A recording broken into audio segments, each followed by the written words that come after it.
Hey everybody, it's your favorite friend and theme, Kenneth Ramon, back here again in the Cruiser Bruiser, and I'm back with you this time with another awesome-tacular movie review for you guys, and I'm super stoked because today I just want to talk a little bit about this movie that just recently came out. It's called Renfield, and it stars Nicolas Cage himself as Count Dracula, and so badass, you guys. I actually saw this when it came out in theaters, and I've just been impatiently waiting to share my thoughts on it with you guys, because I'm a horror movie buff, man, especially the old school, like, classic monster movies, Universal monster movies, Dracula, the Wolfman, Frankenstein. I love that stuff, you guys. So anyways, you guys, I have to share my thoughts on, Nicolas Cage's portrayal on Dracula. Does he do the legacy justice? Well, let's talk about it. Just look at that, guys. We got the spitting image of Dracula, baby.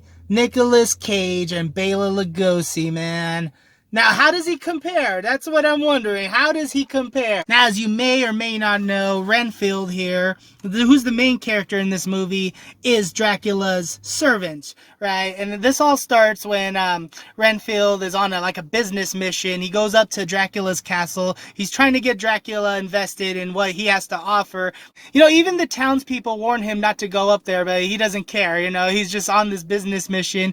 And little does he know, Dracula is a vampire, and then sucks him in, and then decides to make him his personal servant. And as his servant, Dracula also gives him immortal life, but under the condition that he brings him his prey. And Dracula, he lives off of human blood and flesh, so that's what he feasts on. So it's Renfield's mission to go out and get that for Dracula. And this movie takes a whole comedic turn, and I didn't know what to expect going into this movie, and I was pleasantly surprised. I want to say 10 minutes into this movie, we got shot by shot recreations of this old 1931 classic right here. And it might have been CGI, but by the looks of it, it looks like they went out of their way to actually recreate the whole castle setup and recreate scenes from the original in black and white with Nicolas Cage as Dracula in there, and I thought that was super cool. So anyways, let's talk about Nicolas Cage as Dracula. He's got the physique down, okay? He looks just like him. The delivery of Count Dracula and that character is a bit different than Bela Lugosi's. His voice is a lot darker, softer, he speaks kind of like Batman. He speaks really low. I'm Count Dracula. He talks like that. He's got the accent down perfectly, but his voice is a lot slow. He speaks slower, and it's more rough too, rough and raggedy, but it kind of works. It kind of works for what they're going for in this movie. And let's talk about the special effects. The visual effects are just amazing. The gore is amazing. It's straight up B-movie cheese. And I think that's what they were going for, where they didn't want to take the movie too seriously. They wanted to kind of bring a little bit of a throwback to old school horror movies where they actually use practical effects, down to the part where it's kind of laughable, but it's still entertaining and funny. They throw they cut one of the characters' heads off, right? And then it goes right into the screen, and you could tell that that's a plastic head, okay, with a little bit of blood makeup on it, and it's absolutely hilarious. Some of the blood splatter literally looks like Kool-Aid, but it's just super cool. Lots of blood, lots of cool makeup. The color scheme in this movie is amazing.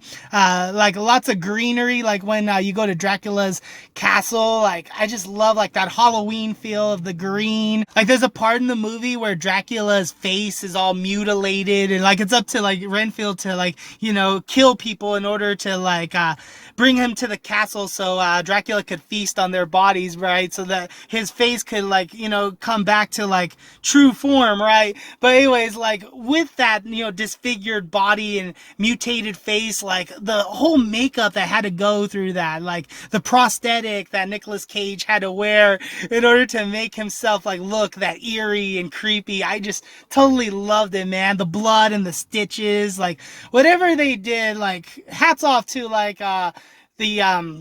visual effects supervisor or whoever, that went into like actually making that like makeup, the makeup and like the horror imagery throughout in this movie is just absolutely phenomenal. So I have a lot of great things to say about this movie.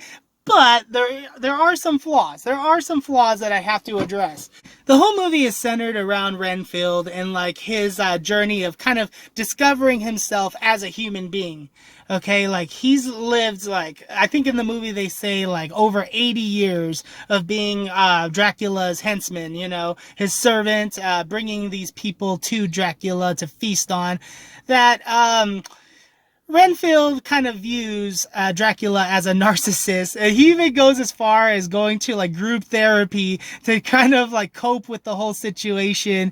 And with that, you also get the subplot of the criminal masterminds that are destroying the town, raising havoc, killing innocent people. And then Renfield sees it in himself to like kind of do some good. I mean, he already has to sacrifice these humans for Dracula.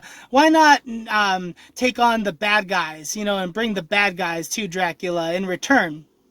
So, and then you kind of like see how that kind of takes a turn, like for the worse, because like the bad guys aren't doing Dracula enough. He needs like the blood of like good people. Like he even mentions, bring me a group of nuns, bring me a bus load of cheerleaders. It's something like that, because Dracula needs the souls of like the good, but like Renfield keeps bringing him the bad people. So Renfield like kind of sees himself as like the town vigilante, and like so like he kind of like goes that route. But then where the subplot comes in is like you get the story of like a police officer who's played by Aquafina is her name. Like I guess that's her rap name, but I thought she did a pretty amazing job in kind of like bringing that drama to the movie, but also bringing the comedy with her sassiness.